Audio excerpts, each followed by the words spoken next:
Hey guys, welcome to government jobs Gyan YouTube channel. Guys, आज की इस वीडियो में हम बात करेंगे एमपीईएसबी के new recruitment notification online form apply process के बारे में।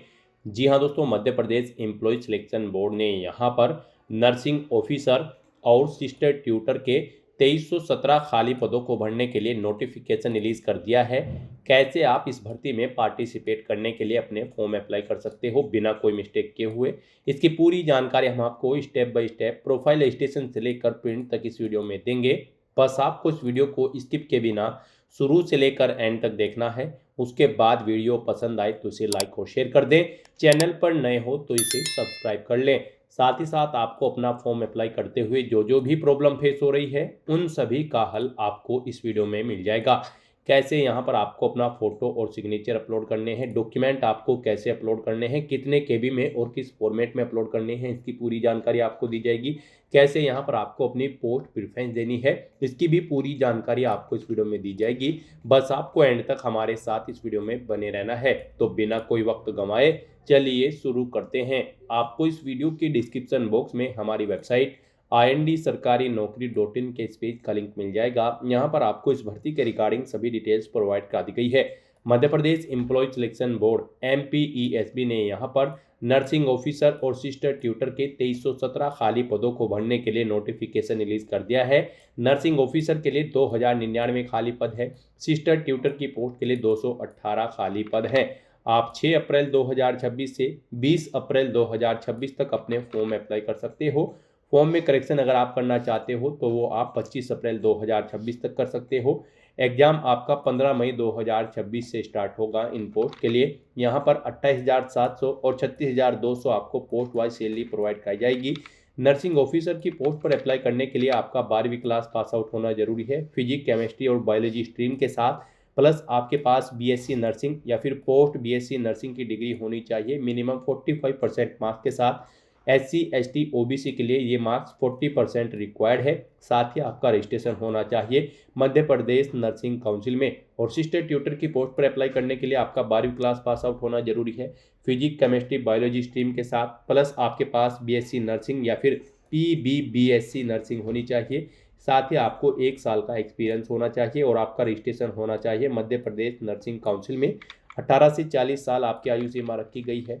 जनरल और अदर स्टेट कैंडिडेट के लिए 560 रुपये फीस है। SC ST OBC के लिए 310 रुपये फीस है, जो कि आप ऑनलाइन मोड में debit card, credit card, net banking या फिर यूपीआई के माध्यम से जमा करा सकते हो।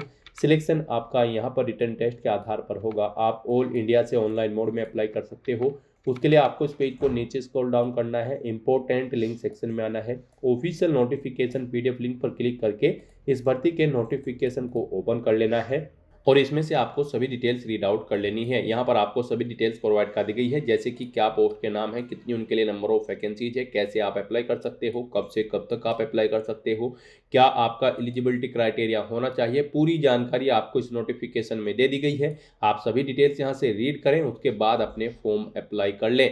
फॉर्म अप्लाई करने के लिए भी आपको हमारी वेबसाइट के इसी पेज पर ही अप्लाई ऑनलाइन का लिंक दिया गया है। जैसे ही आप इस लिंक पर क्लिक करेंगे, आपके सामने यहाँ पर मध्य प्रदेश कर्मचारी चयन मंडल का ये पोर्टल ओपन होगा। आपको इस पेज को नीचे स्क्रॉल डाउन करना है और यहाँ पर आने के बाद आपको संचालन लोक स्वास्थ्य एवं चिकित्सा शिक्षा मध्य प्रदेश भोपाल के अंतर्गत नर्सिंग ऑफिसर एवं सिस्टर ट्यूटर के रिक्त पदों हेतु भर्ती परीक्षा 2026 के इस सेक्शन में आना है। यहाँ पर आने के बाद गाइज आपको दोबारा से अप्लाई के इस ऑप्शन पर क्लिक करना है इस भर्ती पर अप्लाई करने के लिए। तो यहाँ पर आप इस ऑप्शन पर क्लिक करें, उसके बाद आपके सामने यहाँ पर कुछ इस तरह से इंटरफेस ओपन होगा। अब यहाँ पर आपको कुछ जनरल इंस्ट्रक्शंस दे गए हैं, आपको इन्हें रीड आउट कर लेना है, इस चेकबॉक्स को ओके करना है और उसके बाद आपको यहाँ पर आगे बढ़ाएं के इस ऑप्शन पर क्लिक करना है। फिर आपके सामने यहाँ पर कुछ इस तरह से इंटरफेस ओपन होगा। गाइस, यहाँ पर अगर आपने पहले से रजिस्ट्रेशन कर रखा है तो आपको अपना सामान्य पंजीकरण क्रमांक एंटर करना है। अपनी डेट ऑफ बर्थ आपको यहाँ पर सिलेक्ट कर लेनी है इस कैलेंडर में से और उसके बाद फिर आपको इस कैप्चा कोड का आंसर यहाँ पर देना है और फिर सत्यापित कर आगे बढ़ाएं के ऑप्शन पर क्लिक करते हुए यहाँ पर आपको लॉगिन करके अपना फॉर्म अप्लाई कर लेना है। और अगर आप यहाँ पर इस पोर्टल के थ्रू किसी भी भर्ती के लिए फर्स्ट टाइम अप्लाई करने जा रहे हो तो सबसे पहले यहाँ पर आपको अपना प्रोफाइल रजिस्टर करनी होगी। उसके लिए आपको यहाँ पर प्रोफाइल रजिस्ट्रेशन का लिंक दिया गया है, आप इस पर क्लिक करें। आपके सामने यहाँ पर कुछ इस तरह से इंटरफेस ओपन होगा। यहाँ पर आपसे पूछा गया है कि क्या आपके पास पूर्व में पंजीकृत प्रोफाइल आईडी है, तो यहाँ पर आपको नहीं ऑप्शन सेलेक्ट करना है। अगर आप फर्स्ट टाइम अप्लाई कर रहे हो इस पोर्टल के थ्रू, उसके बाद गाइड आपको यहाँ पर अपना मोबाइल नंबर एंटर करना है, अपनी ईमेल आईडी आपको एंटर करनी है, इस कैप्चा कोड का आंसर आपको यहाँ पर देना है और उसके बाद OTP प्राप्त करें के इस ऑप्शन पर क्लिक करना है। फिर यहाँ पर आपके रजिस्टर्ड मोबाइल नंबर पर एक OTP आया होगा। जो मोबाइल नंबर यहाँ पर आपने एंटर किया है उस पर एक OTP आया होगा, वो OTP आपको यहाँ पर एंटर करना है। गाइस यहाँ पर आप कोशिश करें वो मोबाइल नंबर आप एंटर करें जिससे आपका आधार लिंक है। तो यहाँ पर अपना OTP एंटर करने के बाद फिर आपको OTP सत्यापन करें के इस ऑप्शन पर क्लिक करके अपना OTP यहाँ पर वेरीफाई कर लेना है। नेक्स्ट आपके सामने कुछ इस तरह से इंटरफेस ओपन होगा। यहाँ पर आपके रजिस्टर्ड मोबाइल नंबर पर आपको एक रजिस्ट्रेशन आईडी और पासवर्ड सबमिट कर दिए गए हैं।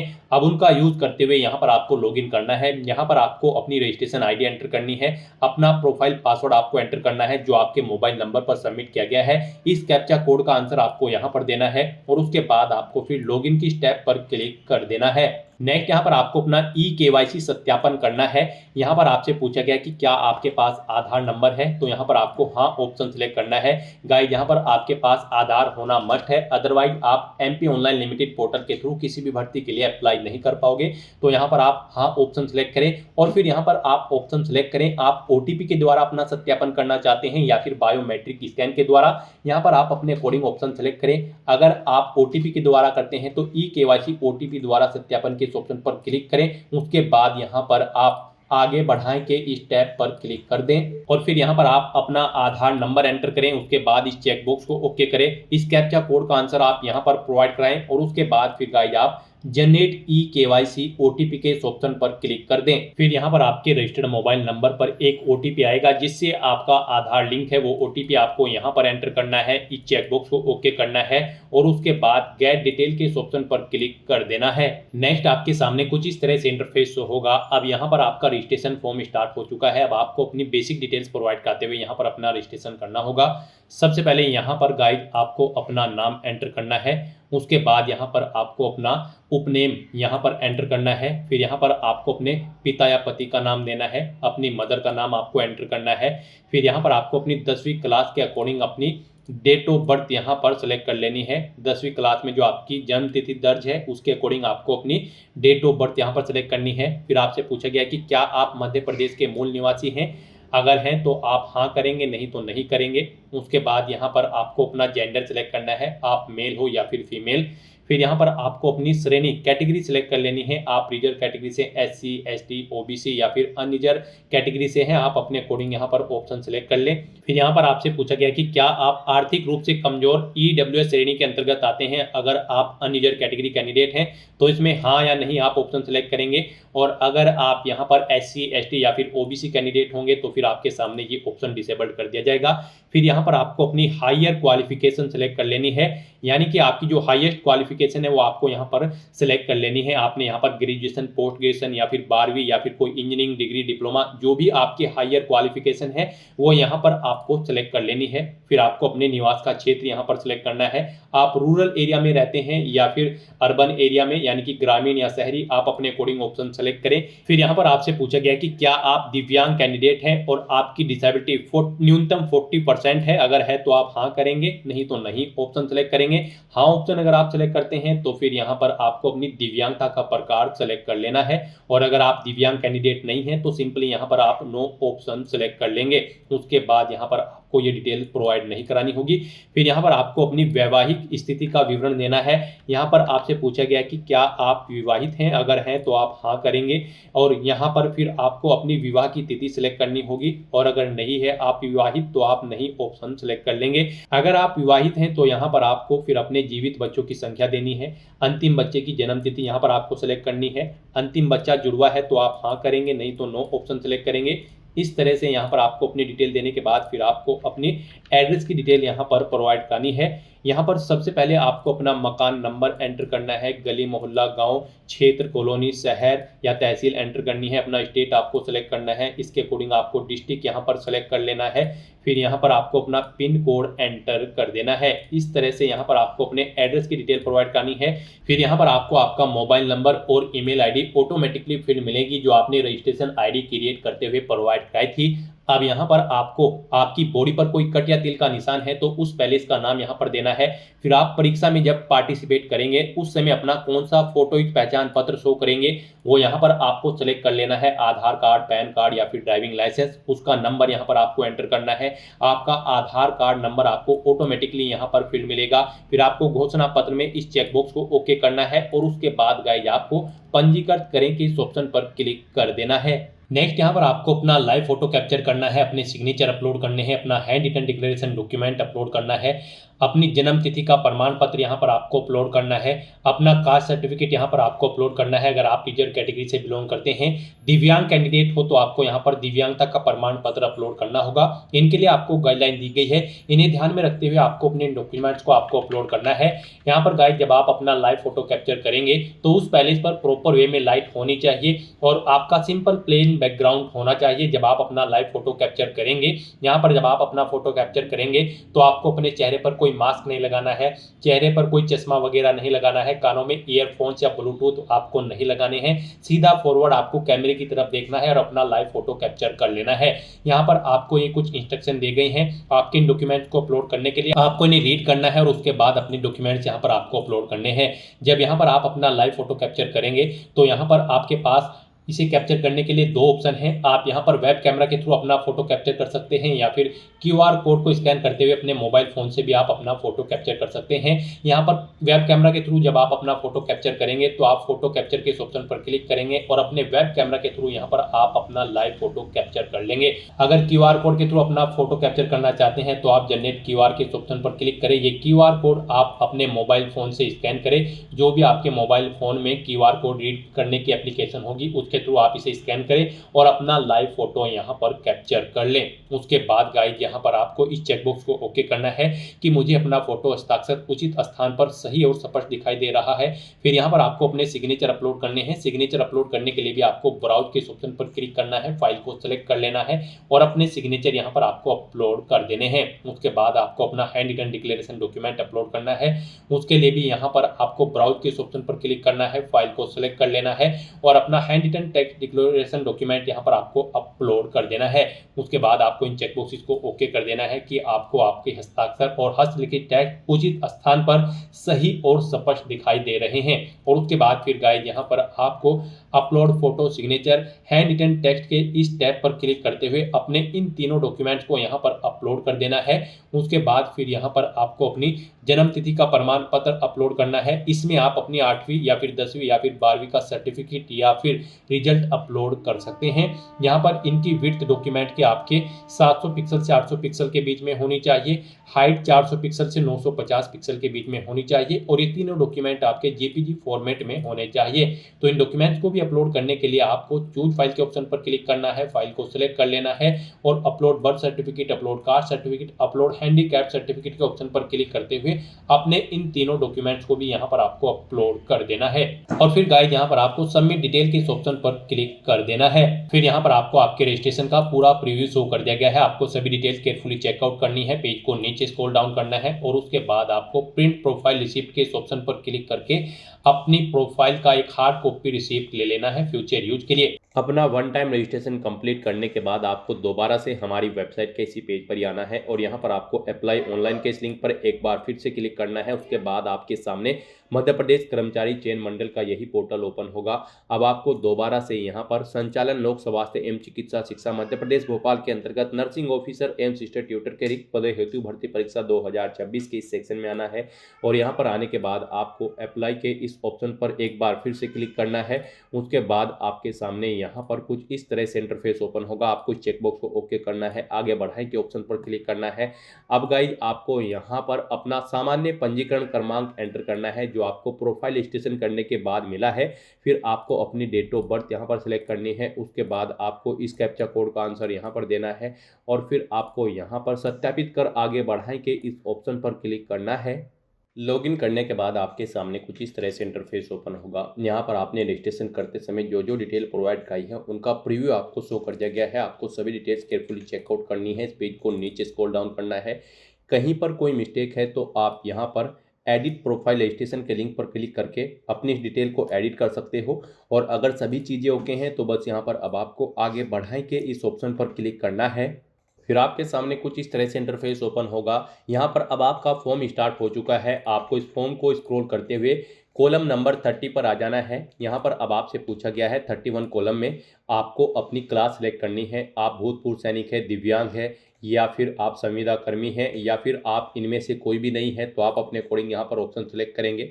अगर आप भूतपूर्व सैनिक हैं तो आप यस करेंगे और फिर उसकी डिटेल देंगे। नहीं है तो यहाँ पर आप बिना वर्ग एक्स ऑप्शन सेलेक्ट कर लेंगे। उसके बाद आपसे पूछा गया है कि क्या आप यहाँ पर 1/1/1963 के बाद राष्ट्रीय छात्र सेना के पूर्णकालिक कैडेट अनुदेशक के रूप में भर्ती किए गए हैं। अगर किए गए हैं तो आप हाँ करेंगे, नहीं तो नहीं ऑप्शन सेलेक्ट करेंगे। आपको यहाँ पर इन डिटेल्स को रीड आउट कर लेना है और इसमें यस या नो, हाँ या नहीं ऑप्शन सेलेक्ट करते हुए अपनी डिटेल्स को प्रोवाइड कर देना है। फिर आपसे पूछा गया है कि क्या आप विक्रम पुरस्कार से सम्मानित खिलाड़ी हैं। अगर हैं तो आप हाँ करेंगे, नहीं तो नहीं ऑप्शन सेलेक्ट करेंगे। क्या आप शासकीय सेवा में नियुक्ति के लिए नीचे दिए गए विभिन्न वर्गों में सम्मिलित हैं एवं नियम पुस्तिका के अनुसार इस वर्ग के लिए विशेष लाभ आयु में 55 वर्ष तक छूट लेना चाहते हैं या फिर 5% बोनस अंक लेना चाहते हैं। तो आप इनमें से जिस भी कैटेगरी के अंतर्गत आते हैं, जैसे कि हाल के भारत पाक संघर्ष में अपंग हुए सैनिकों के आश्रित हैं या फिर हाल के भारत पाक संघर्ष में मर्द सैनिकों के प्रत्येक सैनिक के परिवार के अधिक से अधिक 2 आश्रित व्यक्तियों को यहाँ पर इन लाभ दिया जाएगा आयु सीमा में। या फिर आप भूतपूर्व सैनिक है, निर्वाचन के अतिशेष कर्मचारी हैं, अतिशेष कर्मचारियों को जनगणना 1981 के अतिशेष कर्मचारियों को यहाँ पर छूट दी जाएगी। तो आप इनमें से जिनके भी अंतर्गत आते हैं तो वो ऑप्शन सेलेक्ट करेंगे। और अगर आप लाभ नहीं लेना चाहते हैं तो आप सिंपली यहाँ पर नहीं ऑप्शन सेलेक्ट कर लेंगे। फिर आपके सामने ये ऑप्शन डिसेबल्ड कर दिए जाएंगे। फिर यहाँ पर आपको अपनी पोस्ट प्रेफरेंस देनी है। यहाँ पर आप नर्सिंग ऑफिसर या फिर सिस्टर ट्यूटर जिस पोस्ट के लिए अप्लाई करना चाहते हैं उसे फर्स्ट नंबर पर सिलेक्ट करें, जिसे फर्स्ट नंबर पर प्रेफरेंस देना चाहते हैं, और जिसे आप सेकंड नंबर पर प्रेफरेंस देना चाहते हैं उसे आप सेकंड नंबर पर सिलेक्ट कर लें। और अगर आप केवल एक ही पोस्ट के लिए अप्लाई करना चाहते हैं तो फिर यहाँ पर आप एक ही पोस्ट को सिलेक्ट कर लें। तो यहाँ पर आप अपने अकॉर्डिंग ऑप्शन सेलेक्ट करें। उसके बाद गाइज आप यहाँ पर click here to select preference के इस ऑप्शन पर क्लिक करें। फिर गाइज यहाँ पर आप जो भी पोस्ट सेलेक्ट करेंगे जिसके लिए आपको अप्लाई करना है और जिसे आप प्रेफरेंस देना चाहते हैं उसमें आपको यहाँ पर कुछ इस तरह से पोस्ट शो होगी। अब आपसे पूछा गया है कि इस पोस्ट पर अप्लाई करने के लिए ये शैक्षणिक अनिवार्यता है, आपके पास ये क्वालिफिकेशन होनी चाहिए। यहाँ पर जैसे कि हम आपको ऑलरेडी बता चुके हैं, नर्सिंग ऑफिसर की पोस्ट पर अप्लाई करने के लिए आपका 12वीं क्लास पास आउट होना जरूरी है। पीसीबी स्ट्रीम के साथ बीएससी नर्सिंग आपके पास होनी चाहिए 12वीं क्लास पास आउट होने के साथ साथ, या फिर पोस्ट बीएससी नर्सिंग होनी चाहिए आपके पास 45% मार्क्स के साथ। एससी एसटी ओबीसी को 40% मार्क्स रिक्वायर्ड है और आपका रजिस्ट्रेशन होना चाहिए मध्य प्रदेश नर्सिंग काउंसिल में। और अगर आप सिस्टर ट्यूटर की पोस्ट के लिए अप्लाई कर रहे हैं तो आपका 12वीं क्लास पास आउट होना जरूरी है फिजिक्स केमिस्ट्री बायोलॉजी स्ट्रीम के साथ, और आपके पास बीएससी नर्सिंग या फिर पीबी बीएससी नर्सिंग की डिग्री होनी चाहिए, प्लस 1 साल का एक्सपीरियंस आपको होना चाहिए और आपका रजिस्ट्रेशन होना चाहिए मध्य प्रदेश नर्सिंग काउंसिल में। तो यहाँ पर आपसे पूछा गया है आपको आपकी यहाँ पर जो भी पोस्ट आप सिलेक्ट की होगी आपने ऊपर, उसकी क्वालिफिकेशन यहाँ पर आपको शो कर दी गई है। आपसे पूछा गया है कि क्या आपके पास ये क्वालिफिकेशन है, तो यहाँ पर आपको हाँ ऑप्शन सिलेक्ट करना है और फिर उसके सामने पद चुने के इस चेक बॉक्स को ओके कर देना है। उसके बाद आपके सामने यहाँ पर ये पोस्ट शो हो जाएगी, इधर ऐड हो जाएगी। फिर आपको इस पेज को नीचे स्क्रॉल डाउन करना है। यहाँ पर अगर आप एक से ज़्यादा पोस्ट के लिए अप्लाई कर रहे हैं, यानी कि आप नर्सिंग ऑफिसर की पोस्ट के लिए भी अप्लाई कर रहे हैं, तो आप अपने अकॉर्डिंग जिस पोस्ट को जिस नंबर पर प्रेफरेंस देना चाहते हैं उसे अप एंड डाउन करके यहाँ पर प्रेफरेंस दे सकते हैं। उसके बाद गाइज यहाँ पर आपको इस पेज को नीचे स्क्रॉल डाउन करना है। फिर आपसे पूछा गया है कि क्या आपका मध्य प्रदेश राज्य के रोजगार कार्यालय में जीवित पंजीयन है। यहाँ पर पंजीयन होना आपका अनिवार्य है। तो यहाँ पर आपको अब हाँ ऑप्शन सेलेक्ट करना है। उसके बाद अपना पंजीयन क्रमांक एंटर करना है, दिनांक एंटर सेलेक्ट कर लेनी है, किस दिनांक को आपका यहाँ पर पंजीकरण हुआ है, रोजगार पंजीयन जिले का नाम सेलेक्ट कर लेना है। उसके बाद आपसे पूछा गया है कि यहाँ पर न्यूनतम शैक्षणिक अर्हता एवं अन्य अर्हताओं को आपने अच्छी तरह से पढ़ लिया है। जो आप जिस पोस्ट के लिए आप ऊपर अप्लाई कर रहे हैं उसके अनुसार आपकी शैक्षणिक एवं अन्य अर्हता है आपके पास है, तो यहाँ पर भी आपको हाँ ऑप्शन सेलेक्ट करना है। उसके बाद यहाँ पर गाइड आपसे पूछा गया है कि क्या आपके पास समग्र आईडी क्रमांक है, अगर है तो आप हाँ करेंगे और क्रमांक एंटर करेंगे, नहीं है तो नहीं ऑप्शन सेलेक्ट कर लेंगे। फिर यहाँ पर आपको अपनी एग्जाम सिटी सेलेक्ट करनी है। यहाँ पर आप अपनी चॉइस के अकॉर्डिंग 10 एग्जाम सिटी सेलेक्ट करें। आप यहाँ पर जिस सिटी को जिस नंबर पर प्रेफरेंस देना चाहते हैं उस नंबर पर सिलेक्ट कर ले। इस तरह से यहाँ पर आपको 1 बाय 1 करके 10 एग्जाम सिटी अपनी सिलेक्ट कर लेनी है। उसके बाद यहाँ पर आपको घोषणा पत्र में इस चेकबॉक्स को ओके करना है इन डिटेल्स को रीड आउट करते हुए, और फिर आपको यहाँ पर आगे बढ़ाए के इस ऑप्शन पर क्लिक करना है। फिर आपके सामने कुछ इस तरह से इंटरफेस ओपन होगा। अब यहाँ पर आप जिस भी पोस्ट के लिए अप्लाई कर रहे हैं उसके जो रिक्वायर्ड क्वालिफिकेशन है उसकी अंक सूची यानी कि रिजल्ट या फिर मार्कशीट आपको यहाँ पर अपलोड करनी है, या फिर उसकी जो सर्टिफिकेट होगा वो यहाँ पर आपको अपलोड करना है। उसके लिए आपको गाइडलाइन दी गई है। उस सर्टिफिकेट की जो विड्थ होगी वो 700 पिक्सल से 800 पिक्सल के बीच में होनी चाहिए, हाइट 400 पिक्सल से 950 पिक्सल के बीच में होनी चाहिए, और फाइल का फॉर्मेट जेपीजी होना चाहिए। यहाँ पर उसका मैक्सिमम साइज 150 केबी रखा गया है, यानी कि 150 केबी से कम फाइल का साइज होना चाहिए। तो यहाँ पर आपको अपनी रिक्वायर्ड क्वालिफिकेशन की मार्कशीट या फिर सर्टिफिकेट अपलोड करने के लिए चूज फाइल के ऑप्शन पर क्लिक करना है, फाइल को सिलेक्ट कर लेना है और अपलोड के इस ऑप्शन पर क्लिक करते हुए इसे यहाँ पर आपको अपलोड कर देना है, और फिर आपके व्यू के इस ऑप्शन में क्लिक करते हुए उसे व्यू भी कर सकते हैं। इस तरह से अपना सर्टिफिकेट अपलोड करने के बाद गाइस फिर आपको यहाँ पर सबमिट डिटेल के इस ऑप्शन पर क्लिक करना है। नेक्स्ट यहाँ पर आपको आपके एप्लीकेशन फॉर्म का पूरा प्रीव्यू शो कर दिया गया है। आपको सभी डिटेल केयरफुली चेकआउट करनी है, इस पेज को नीचे स्क्रॉल डाउन करना है, इन इंस्ट्रक्शंस को रीड आउट कर लेना है, और उसके बाद गाइड आपको यहाँ पर प्रिंट के इस ऑप्शन पर क्लिक करते हुए अपने एप्लीकेशन फॉर्म का एक हार्ड कॉपी या फिर सॉफ्ट कॉपी प्रिंट आउट ले लेना है फ्यूचर यूज के लिए। और गाइड उसके बाद फिर आपको यहाँ पर प्रोसीड टू पेमेंट के इस ऑप्शन पर क्लिक करना है। फिर आपके सामने फीस पेमेंट का ये इंटरफेस ओपन होगा। गाइस यहाँ पर आप net banking, debit card, credit card या फिर यूपीआई के माध्यम से अपना फीस पेमेंट कर सकते हो। यहाँ पर आपके लिए यूपीआई सबसे बेस्ट ऑप्शन रहेगा। इसमें भी आपके पास दो ऑप्शन है, आप पेटीएम या फिर pay GOV India, NDML for GOT of India, इन ऑप्शन में से कोई भी ऑप्शन को सिलेक्ट करते हुए अपना फीस पेमेंट कर सकते हो। यहाँ पर आप पेटीएम के इस ऑप्शन पर क्लिक करें, आपके लिए बेस्ट रहेगा। उसके बाद आपके सामने कुछ इस तरह से इंटरफेस ओपन होगा, और यहाँ पर आपको आपकी कैटेगरी के अकॉर्डिंग एप्लीकेशन फीस का अमाउंट देखने को मिल जाएगा। अब गाइस यहाँ पर हम आपको बता दें, अगर आप यहाँ पर जनरल या फिर अदर स्टेट कैंडिडेट हैं तो आपको 560 रुपये फीस जमा करानी होगी, और अगर आप SC ST OBC कैंडिडेट हैं तो आपको 310 रुपये एप्लीकेशन फीस के रूप में यहाँ पर जमा कराने होंगे। तो आपको आपकी कैटेगरी के अकॉर्डिंग यहाँ पर एप्लीकेशन फीस का अमाउंट देखने को मिल जाएगा। अब अपना फीस पेमेंट करने के लिए आपको सबमिट के इस ऑप्शन पर क्लिक करना है। फिर आपके सामने ये QR कोड शो होगा, आप इसे अपने UPI से स्कैन करें और अपना फीस पेमेंट कर दें। सक्सेसफुली फीस पेमेंट करते ही यहाँ पर आपके एप्लीकेशन फॉर्म की सभी टास्क कंप्लीट हो जाएगी। उसके बाद आपको आपके डैशबोर्ड में डायरेक्ट कर दिया जाएगा। वहाँ से भी आप अपने एप्लीकेशन फॉर्म का एक हार्ड कॉपी या फिर सॉफ्ट कॉपी प्रिंट आउट ले सकते हैं फ्यूचर यूज के लिए, फ्यूचर रेफरेंस के लिए। तो दोस्तों ऐसे आप नर्सिंग ऑफिसर एवं सिस्टर ट्यूटर की इस भर्ती के लिए अपने फॉर्म अप्लाई कर सकते हो बिना कोई मिस्टेक किए हुए। आज की इस वीडियो में बस इतना ही। आई होप ये वीडियो आपको पसंद आई होगी। अगर पसंद आई हो तो इसे लाइक और शेयर करें। चैनल पर नए हो तो इसे सब्सक्राइब कर लें। Thanks for watching.